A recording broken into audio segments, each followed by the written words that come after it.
Project चलाया जा रहा है। पायलट प्रोजेक्ट का मतलब क्या हुआ कि मतलब अभी ये पूरे राज्य में नहीं चालू है, सिर्फ 3 जनपदों में स्टार्ट किया गया। अगर 3 जनपदों में सफलता मिलती है, तो अन्य जनपदों में यानी कि सभी जनपदों में लागू किया जाएगा। ये सरकार के ऊपर डिपेंड करता है, सफलता मिलने पर। तो पायलट प्रोजेक्ट तो हरदोई, बरेली और बाराबंकी जनपद चयनित किए गए हैं। यहाँ पर क्या होगा, सरकार की 10,000 आंगनबाड़ी केंद्रों को शिशु डेस्क देने की योजना है, और इस समय कोरोना संक्रमण के कारण स्कूल बंद चल रहे हैं, इसलिए पायलट प्रोजेक्ट के लिए मोहल्ला कक्षाओं को चुना गया है। तो कहीं न कहीं एक बड़ी जानकारी मोहल्ला कक्षाओं को, मतलब स्कूल बंद है तो मोहल्ला कक्षा चली जाएगी। मतलब मोहल्ले में ही कक्षाएँ चालू की जाएँगी, ऐसा कुछ मकसद है सरकार का। पायलट प्रोजेक्ट पहले 3 जनपद चुने गए हैं। जिलों आपको बता दें, जिलों को तय मानकों वाली शिशु डेस्क जो है खरीद कर मोहल्ला कक्षाओं पहुँचानी होगी। यहाँ शिक्षक देखेंगे कि शिशु डेस्क की ऊँचाई 3 से 6 वर्ष तक के बच्चों के लिए उपयुक्त है या फिर नहीं। मैं आपको बता दूँ, बच्चे इस पर लिखने या पढ़ने का काम सुगमतापूर्वक कर पा रहे हैं या फिर नहीं, इस पर 2 बच्चे एक साथ काम कर सकते हैं या फिर नहीं। मतलब बच्चों की व्यवस्था के अनुरूप जो है डेस्क बनाई जाएगी। वहीं आपको ये बता दें, ये देखना होगा कि इसकी गुणवत्ता सही है या फिर नहीं। और आपको बता दें, इस पर जिलों को पूरी रिपोर्ट 10 अगस्त तक शासन को भेजनी है। वहीं शिक्षकों के सुझावों को इसमें शामिल किया जाएगा। हालांकि प्रदेश में 1.80 लाख जो है आंगनबाड़ी केंद्र, लेकिन इनमें चरणबद्ध तरीके से ढंग से जो है फर्नीचर पहुंचाना सरकार चाह रही है। लगभग 70,000 केंद्र प्राइमरी स्कूलों के कैंपस में स्थित है। राज्य सरकार ने केंद्र से इसके लिए बजट मांगा, जिसकी सैद्धांतिक सहमति जो है केंद्र ने दे दी है। कहीं ना कहीं बहुत अच्छी खबर निकल कर आ रही है, और 10 अगस्त तक जो है रिपोर्ट भेजने के लिए कहा गया है। इन तीनों जनपद के जो जिला कार्यक्रम अधिकारी हैं, उनसे कहा गया है।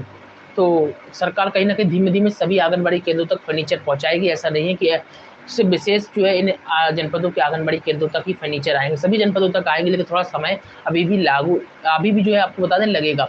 चलिए अगली बड़ी खबर निकल कर आ रही है मानदेय को लेकर। दरअसल आपको बता दें, उत्तराखंड के रुद्रप्रयाग से निकल कर आ रही है। यहाँ पर आंगनबाड़ी कर्मियों ने 18,000 रुपए मानदेय की माँग की है। दरअसल आपको बता दें, आंगनबाड़ी कार्यकर्ता संघ ने विभिन्न मांगों को लेकर जो है एक बैठक की। उस बैठक में जो है 18,000 रुपए मानदेय की मांग की, चेतावनी दी कि अगर पुरानी लंबी समस्याओं का समाधान नहीं हुआ है तो वह युग आंदोलन करेगी। बाकी तो हमने रूपरेखा आपको स्टार्टिंग में ही बता दी थी कि जो है आंगनबाड़ी वर्कर किस तरीके से रूपरेखा तैयार कर रही है।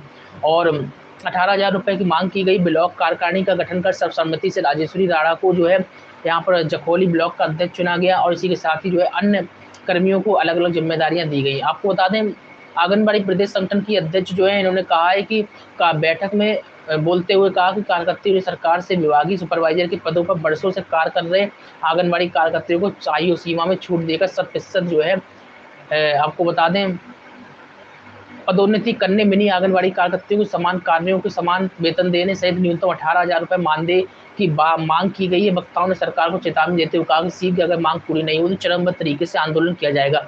और हमने आपको आंदोलन का तरीका ही बता दिया कि आंगनबाड़ी कर्मी जो है सरकार के विरुद्ध किस तरीके से आप लड़ाई लड़ने को आगे आ रही है। मैं देख रहा हूँ कि उत्तराखंड हो या फिर देहरादून हो, और या फिर आपको बता दूं छत्तीसगढ़ भी हो, उत्तर प्रदेश में आंगनबाड़ी कर्मचारी संघ कोई ऐसा ऐलान नहीं कर रहे हैं, क्योंकि उत्तर प्रदेश में चुनाव है। अभी बहुत ही ज्यादा जरूरी है कि जो आंगनबाड़ी संगठन है, यूनियन, इनको आगे आना चाहिए। कहीं ना कहीं सरकार को अपनी समस्या को एक बार फिर से प्रेषित करना चाहिए, अपनी समस्या को ज़्यादा से ज़्यादा बताना चाहिए, ताकि सरकार को भी लगे कि हाँ जो है बहनें इतना ज़्यादा काम कर रही हैं। और बाकी में जो उन्होंने 1500 रुपये लटकाया हुआ है, अभी तक जियो पास करके नहीं दिया हुआ है, वो जियो जल्द से जल्द जारी किया जाए। मैं आपको बता दूं, कल हमने प्राप्त अपने सूत्रों के हवाले से प्राप्त की थी जानकारी, तो उसके अनुसार आपको बता देते हैं कि अभी लखनऊ में जियो को लेकर सरकार किसी भी तरीके से जो है ध्यान नहीं दे रही है। तो इसलिए आप बहुत ज़्यादा महत्वपूर्ण हो जाता है कि सरकार को जगाने का इस समय, क्योंकि अगर सरकार को अगर आपने नहीं जगाया इन 4 से 5 महीने के अंदर, तो फिर कुछ नहीं होने वाला है, और जो जियो था वो आपका सब कुछ खत्म हो जाएगा। इसलिए मैं सभी यूनियन से अनुरोध करूंगा कि ज़्यादा से ज़्यादा संख्या में अपने लेटर पहुँचाएँ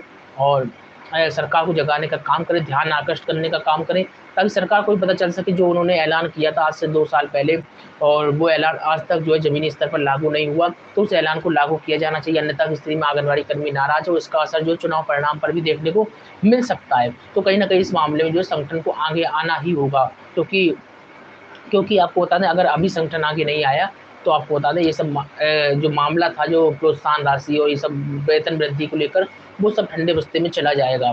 तो बस यही अपील है मेरी कि आगे आइए, समय कम है, और सीएम को अपना जो है समस्याओं को लेकर जो है अवगत कराइए कि उनकी समस्या का समाधान नहीं हुआ है। और इसी के साथ ही बताइए कि भाई हमारी समस्या का समाधान कब तक होगा। चुनाव भी करीब है, आंगनबाड़ी कर्मी सत्ता में लाती भी हैं और सत्ता से हटाती भी हैं। तो ये भी आपको बताना चाहिए। चलिए अब भर्ती से जुड़ी हुई बड़ी खबर निकल कर आ रही है आपको